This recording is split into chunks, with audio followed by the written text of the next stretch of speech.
All right, hello, welcome everybody. My name is Kendra Scherenbrock. I'm President and CEO of ProWest, and I have with me Jennifer Ward. She can introduce herself. Hello, everyone. This is Jen Ward, and I'm a project manager at ProWest. I've been here with ProWest for, I don't even want to say it, but 24 years. So been through a lot of projects with Candace, and we'll hopefully be able to give you a little bit of tips on what we've learned in the last few years. That's absolutely right. Jen and I have worked at ProWest for a long time. We worked on a lot of different projects, and we worked with government agencies all across the country, and have probably worked with some of you that are listening in today. And we're going to be talking about winning support and managing successful projects. And like Jen said, we want to share some of our stories and some of our insights with you as it relates to managing GIS related projects. So to kick things off, right, one of the most important things is to understand the business challenge, right? And when we're talking with departments and we're talking with folks, trying to figure out what it is that they need, whether it's data or solutions or a custom application possibly, right, is really sitting down and having an honest conversation about what their challenges are, right? And really understanding what their business workflows are. So the cool thing about being in a GIS role in a city or a county in particular is that you get to work with lots of different departments. And as GIS folks, we aren't going to be experts in highway engineering and assessing and public works and utilities. So it's going to require a lot of listening and a lot of questions to understand where our customers, and in the case of the GIS coordinator or manager or specialist or analyst working with staff, is really understanding the different departments and where they're coming from and what their needs are. And a really handy poster that we use with clients a lot, especially when we do strategic planning exercises, is the Esri 9 Common Patterns of GIS Use. And this is a really good graphic to show people, especially when they're new to GIS and maybe you're working on the first GIS project with a department or a particular person, is to use this as a way to showcase how GIS can support these 9 common business patterns in your organization or in a particular department. And you can Google this, 9 common patterns of GIS use, or 9 common patterns of use from Esri. And it's a PDF, and you can email it and print it out if you like. And it's really handy to help facilitate conversations with people. The next thing when it comes to managing and having a successful project, right, in your organization is to know your stakeholders, right? So when you're getting ready to do a project, know who this project is going to impact and make sure that they're involved from the beginning until the end, right? So that means getting technical people involved, decision makers. Maybe you might even need a project sponsor if it's a really big project, like a big strategic plan or a big asset management system integration that maybe you're working on. Understanding who your stakeholders are for that project, making sure that they're informed, making sure that they're involved in the project from start to finish is really important.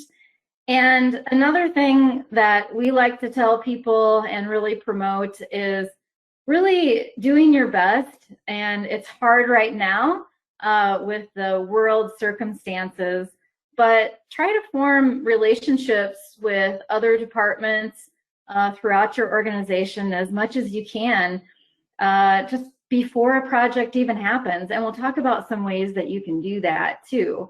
But forming that relationship with people even before you have a project is important, making sure those stakeholders are identified and involved in the project, and that you're communicating with them throughout the whole project. I always say over communicate is best to make sure that everybody's on the same page.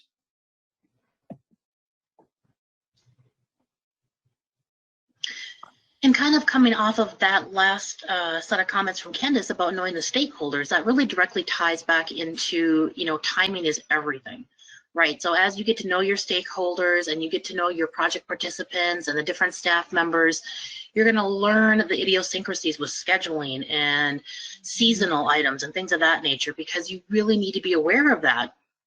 Specifically, like the example we show here, you don't want to start a public works project in the summer, because the odds of getting staff members in for any phone calls, meetings, review is going to be almost impossible. And that's a given, right? There's a very small window of time for them to be doing their outside work, and that's when they're doing it. So scheduling is extremely important. In the same instance, if you've got quintile applications for the assessor's department, or sales, applications or solutions you're thinking about deploying, you really need to work with those stakeholders to find out, when are their field times, what months are the busiest for them if they're going to be the most unavailable. Yeah.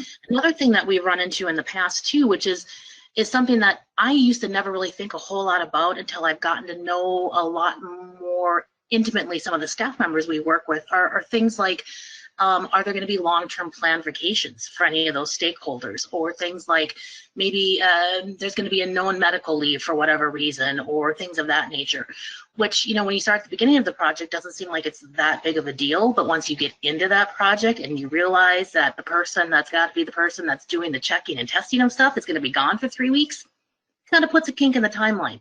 So it's really important to know, timing for individual, seasonal, other things that are going on. And something we've also learned in the past is that if maybe it's a slightly larger project, well, you do not want to have 2 or 3 slightly large projects occurring at the same time, because it's going to be a disaster all the way across the board. So there is the whole thing with staffing and people and scheduling and seasons and all those little things that we've learned that really do become a large part of the play on the success of a project. So really important to keep that stuff in mind too. Definitely agree. And so kind of leading off of that portion of what we're talking about, that does also directly tie into the procurement. So, knowing the stakeholders, knowing the timing. Also very, very important is knowing that procurement process at your organization. Are you allowed to use outside vendors? I mean, you would think that's a very simple question, but there are sometimes regulations and stipulations that go along with that. Are there things in place? Because if you've had great conversations with the vendor and you've got plans and you've got it laid out, and then find out, well, actually, that vendor should have been on a pre-approved list type of thing. So are instances where maybe there's some steps that have to occur prior to you even be able to get that project kicked off, right? Yeah.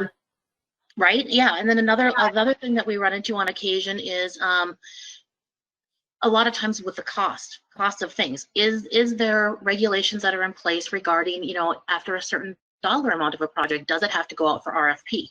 Or is it a case where do you have to have, multiple bids on that same thing? Maybe it's not an RFP requirement, but you have to have another type of bid coming in for the same type of project for cost analysis and comparison. And so really knowing that procurement process is really important before the project even begins, because there may be some stipulations and loopholes that you have to go through before you can really get serious about potentially moving forward. And there's nothing worse, really. I mean, as being an organization and having this great plan, right? You've got this great plan, your stakeholders are excited, you're raring to go, and then you find out there's some piece of paperwork that wasn't filled out ahead of time. And so we've seen that happen more than on one occasion as well. So knowing that procurement process of your organization is really important. Because you certainly don't want to have that be the thing that ends up biting you in the butt in that project. Something as simple as that. Yeah, I mean, we work with clients all across the country, and if you're listening to this and you're thinking to yourself, I really don't know what our procurement process is in our organization, find out who that person is and call that person tomorrow and just introduce yourself and ask them about what the process is for your future benefit.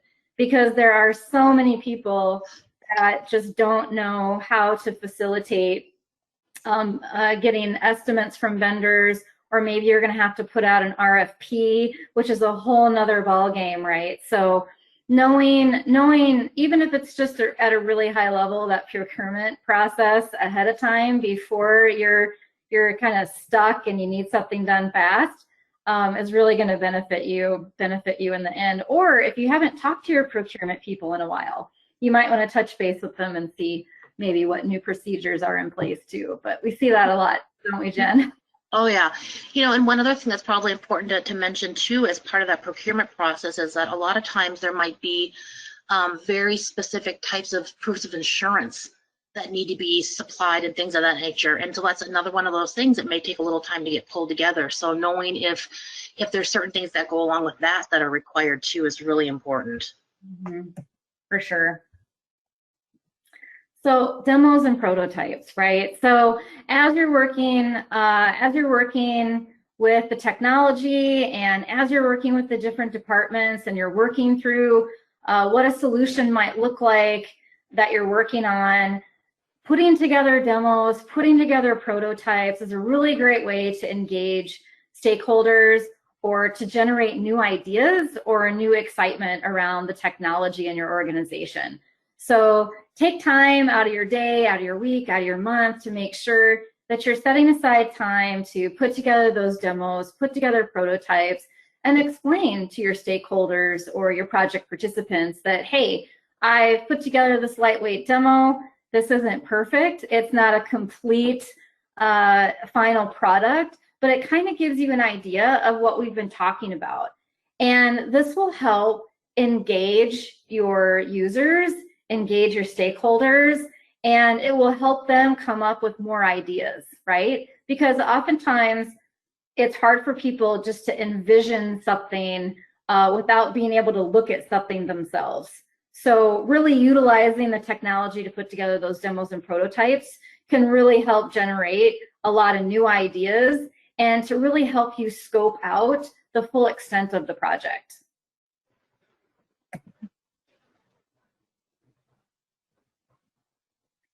Getting buy-in, right? This is a biggie, and getting buy-in, let's face it, can be hard and it can be long, and depending on what you're trying to get buy-in for, can take years, right? Or it could take days or weeks.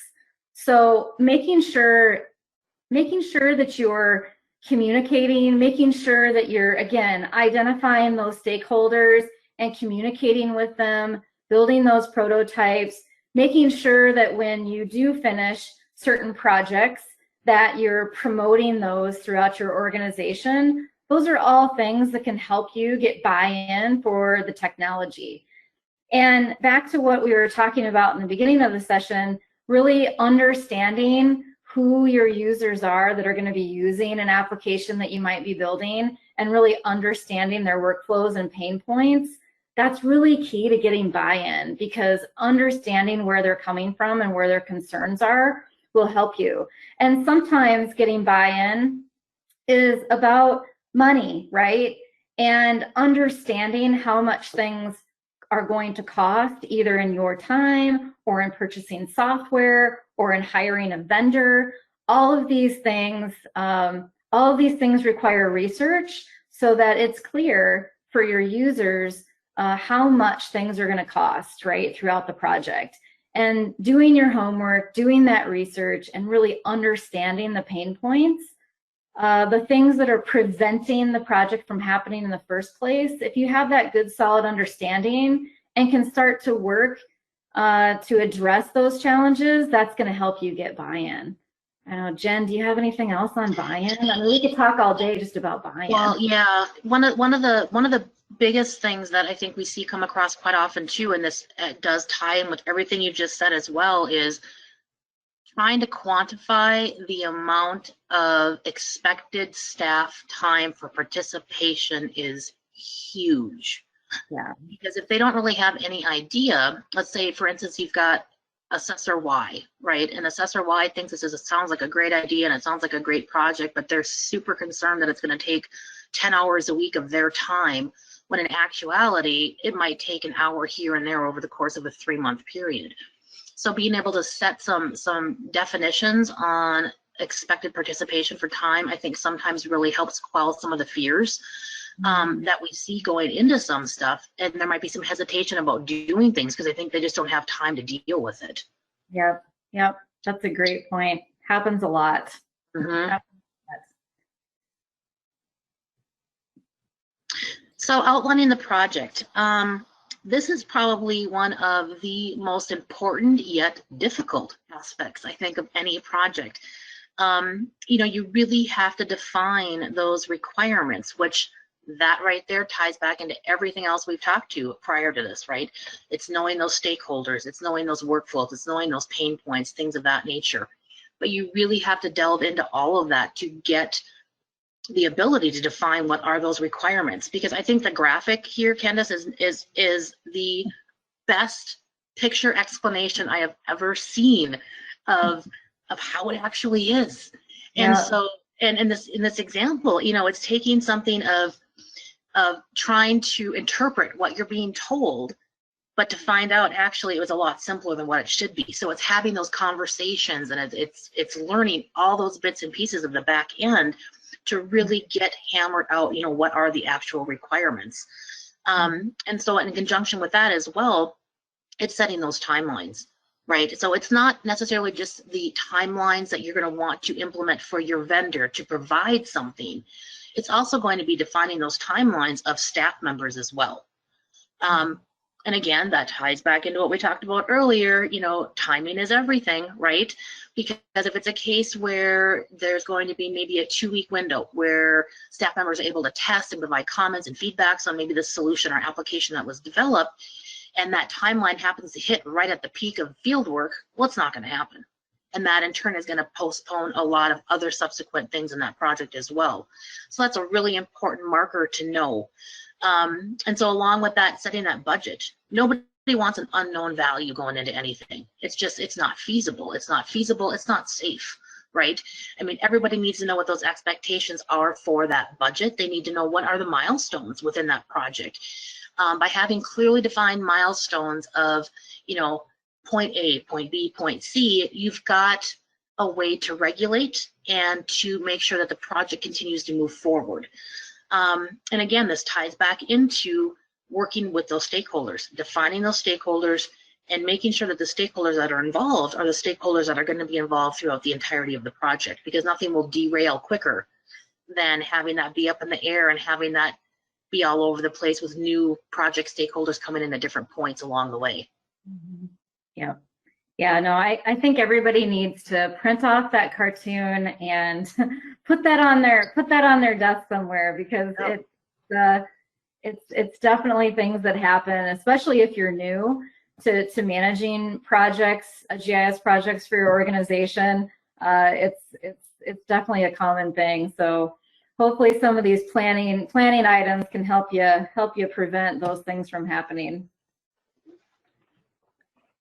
So lessons learned, right? No project is perfect, and that's really because we're all human beings, and it can be difficult to manage, and things happen in a project. And I think that's the biggest thing, is that you have to be prepared. You have to be prepared for the unexpected, right? To happen, and things do happen. And so Jen and I just thought a little bit about what are some things that we see quite a bit that happen. And one of those, right, is stakeholders. Stakeholders might change mid-project. And why is this a risk to your project? Well, it's because if a new stakeholder comes in to the middle of a project, they might have a different idea of what success is. They might have a different idea about how something is configured. And all of a sudden, those weeks of work that you and your team worked on might be thrown away, or have a risk of being thrown away and go in a different direction. So that's why it's really important to understand and identify those stakeholders, and make it very clear in the beginning of the project that a risk to the project is if someone new comes to the table with a different set of ideas. So all the things that we talked about thus far are going to help you in the case where a new stakeholder comes into a project, because you're going to have a clearly defined project with a budget and milestones and what the results should be and timelines, and that's going to help you educate a new stakeholder, right, when they come in. So stakeholders coming in mid-project, it happens, and it's important to do all the things that we talked about to help mitigate the risks that can occur when someone new comes in mid-project. I don't know. I don't want to hog them all. Jen, do you want to take the next one? Well, you know, the unknown unknowns, we've all been there, right? It's that unexpected stuff that nobody planned for, or it's the unexpected stuff that pops up, or as I like to call them, the oh, by the way, pieces that pop up from time to time. And one thing that I think we've learned over the course of working through a lot of different projects is that sometimes those unknown unknowns are actually good things, because you learn something where you're like, whoa, that's great. Other times you're like, not so great. But what we've learned to kind of navigate through is, you know, you kind of got to roll with it, and you are not going to be able to define those unknowns at the beginning of the project. You are going to have things that are going to pop up, and the severity of those unknowns are really unknown until you come across them. So by having those clear, defined, you know, project goals and those timelines and everything defined in there, I think it makes being able to deal with those unknowns as they come up a lot easier. And by having the right stakeholders involved on client ends or vendor ends to begin with is really going to make it a lot smoother of a transition in dealing with it. And let's face it, one of the biggest risks of the unknown unknowns is your budget, right? If something pops up mid-project and a bunch of data has to be created, or maybe you need to pull data from another system that's going to cost money from another vendor, for example, right? Those unknown unknowns can certainly impact your budget. So that's why it's really important to make sure that you have some buffer in your budget, and to make sure that your project group and your stakeholders have talked about what do we do if one of those unknowns comes up and it affects our budget or it affects our timeline, especially if you're working on a project that has a really tight timeline. If some unknown pops up that affects the timeline, it's really important to have a plan in place that's going to work for your group to handle things that might adjust the timeline or the budget. Talk about it before it happens, right? And the last one on here, saying no, and this is hard. This is a tough one, because oftentimes you're in the middle of a project, you're on a roll, you're building solutions or you're building data, and things are going great and people are collaborating, and then all of a sudden somebody wants to do something that's just going to completely derail things, right? Or maybe somebody has a great idea but just doesn't quite fit into the scope or the budget of the project. And it can be really hard. It can be really hard to say no, and it can be really hard to kind of redirect those kinds of conversations. And again, everything we've talked about so far, with having your stakeholders and the budgets and the planning and all of those things, again, are really going to help direct the conversations throughout your whole project. So if somebody does have some new ideas that are really, really great, but they don't fit into the existing timeline and budget, you're going to have all that documented. So it's easier to have that conversation about, hey, that is a great idea. We're going to put it on an enhancement list, and we're going to budget and plan for this for the next round of updates, maybe next quarter or the following year, that type of thing. So keeping that kind of list of enhancements or changes that people want to make, and really making sure that you are aligning those requests to your scope of work to make sure that they're always in line.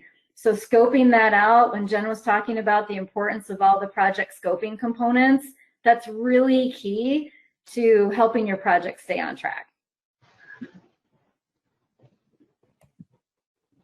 Yep. And I can say, I think, Candace, on behalf of everybody at ProWest too, is we don't like saying no. We just don't have a choice sometimes. You know, as much as you don't want to hear us say no, we don't like saying it either. But sometimes you just have to roll with it. Yeah, and it is hard. It's really hard, and especially if you have a larger group of people that you're working with on a project, maybe multiple departments on some collaborative initiative. It is hard. It's really hard, and that's why that project plan document is so critical.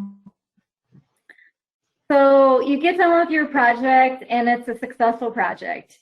And what's the best thing you can do with a successful project is to really promote that success, because that success is going to help drive GIS and location technology initiatives throughout your organization.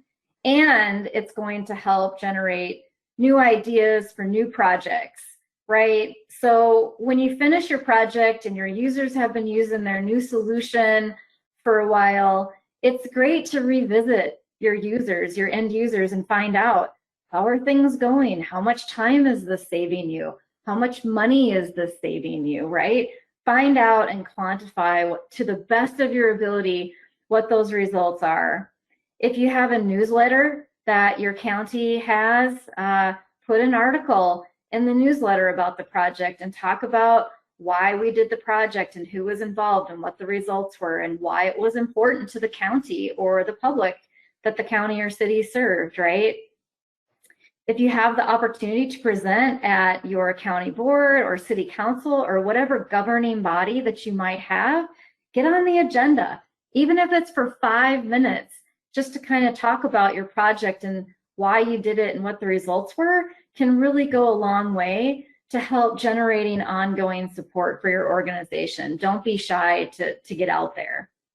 Press releases are also huge. We have clients all across the country that really utilize press releases.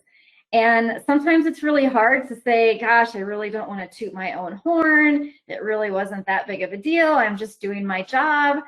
But it's really important, especially if you have a public-facing solution that's going to be promoted out there to the public.